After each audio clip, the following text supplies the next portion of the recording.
Hi, and welcome to this week's edition of Ryan's Rant.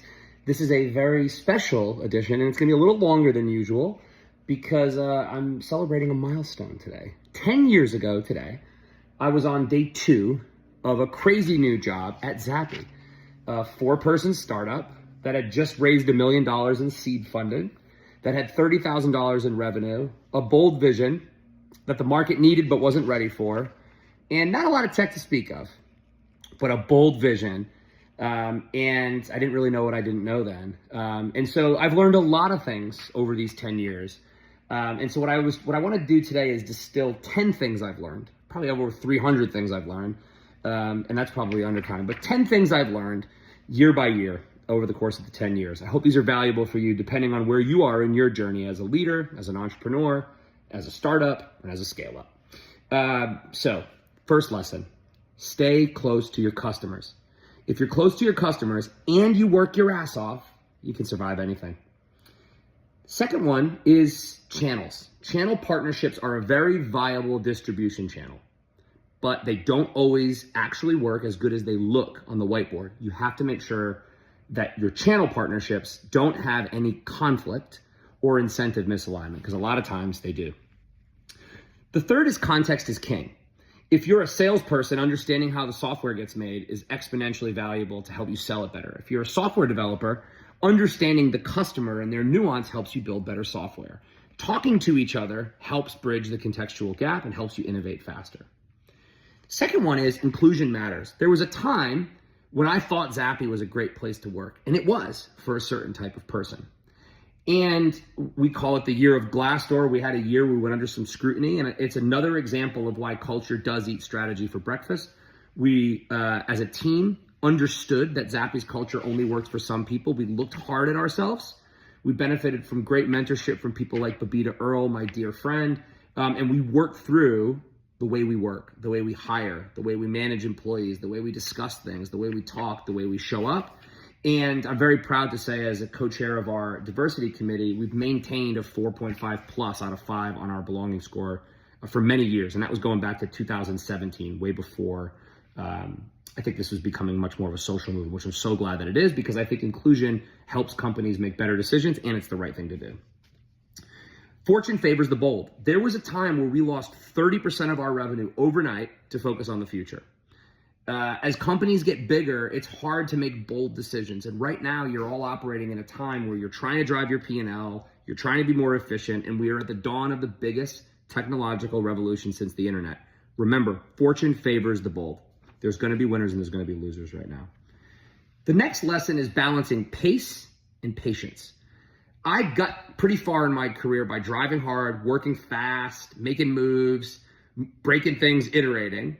But as you become a leader and as the levels of abstraction and complexity of the network of the company get bigger, you have to employ more pace. You have to let people figure stuff out. And so balancing when as a leader to push pace, we gotta go, and be patient and coach and let teams find the answers is not a one-size-fits-all balance, which is why it's a paradox and why it's hard. But understanding when to push pace and be patient is a difficult thing. Another lesson. And I think Steve and I were very lucky because we almost ran out of money 4 times in the early days. We lost 30% of our revenue. So when COVID hit, we were pretty chill. We focused on 3 things, because there are no such things as pandemic playbooks. And even if there are now, I really hope we don't have another one of those, because that sucks. But first thing is customers. What are they saying? What are they doing? What are they doing to react? That will allow you to really isolate your renewals, your growth, your new business, to see if things are going to be on track. Then you can hedge down your budget assumptions and see. The next thing is cash. You cannot run out of gas before you get where you're going. You need cash to pay bills. You need cash to invest. Cash is the most important thing. Once you've identified the customer context and the cash, the next thing to do is focus on your staff. Make sure everybody understands the picture with customers and cash, understands the plan, and is that you're, as a leader, focusing on their well-being so they can focus on what they need to focus on. The next learning is love to CFOs. Obviously, CFOs right now are driving more than ever, but CFOs are incredible operational partners. I've had the benefit of having 3 amazing CFOs over the course of the 10 years at Zappi: Simeon Kay, Jimmy Vasilis, and now Melissa Klukas. I've learned a ton from all three of you. And without a good CFO, as an entrepreneur, as an executive, you are flying blind because you need operational finance partnership to give you the objectivity that you need when you're making decisions, when you're riffing, when you're measuring decisions, and when you're innovating. Things are hard when you're in business. I've quoted this book, The Hard Thing About Hard Things, on this newsletter a few times.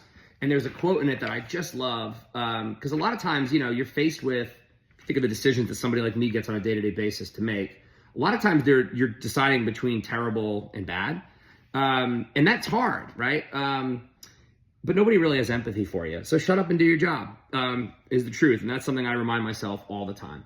And the 10th one, and I think probably the most important, over the course of my career, my 10 years at Zappi, I've had amazing mentorships. I've had amazing support from my family and my friends, and I've made incredible lifelong friends and memories and relationships at the time of building Zappi. Relationships matter. It doesn't mean that you make decisions in business just because of relationships, but when all this is all said and done, it's your friends, your family that are there with you. Don't lose sight of that when you're grinding. Thank you so much for listening. Thank you for being part of this journey over the last 10 years. I can't wait to see what comes next. Cheers.